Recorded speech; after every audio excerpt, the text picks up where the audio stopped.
Chapter 5. My son, attend unto my wisdom, and bow thine ear to my understanding, that thou mayest regard discretion, and that thy lips may keep knowledge. For the lips of a strange woman drop as an honeycomb, and her mouth is smoother than oil. But her end is bitter as wormwood, sharp as a two-edged sword. Her feet go down to death, her steps take hold on hell. Lest thou shouldest ponder the path of life, her ways are movable, that thou canst not know them. Hear me now, therefore, O ye children, and depart not from the words of my mouth. Remove thy way far from her, and come not nigh the door of her house, lest thou give thine honor unto others, and thy years unto the cruel, lest strangers be filled with thy wealth, and thy labors be in the house of a stranger, and thou mourn at the last, when thy flesh and thy body are consumed, and say, How have I hated instruction, and my heart despised reproof, and have not obeyed the voice of my teachers, nor inclined mine ear to them that instructed me. I was almost in all evil in the midst of the congregation and assembly. Drink waters out of thine own cistern, and running waters out of thine own well. Let thy fountains be dispersed abroad, and rivers of waters in the streets. Let them be only thine own, and not strangers with thee.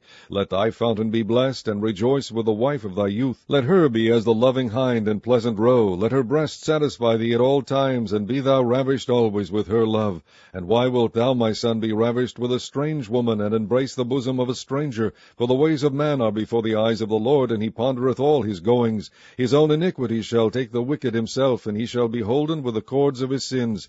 He shall die without instruction, and in the greatness of his folly he shall go astray.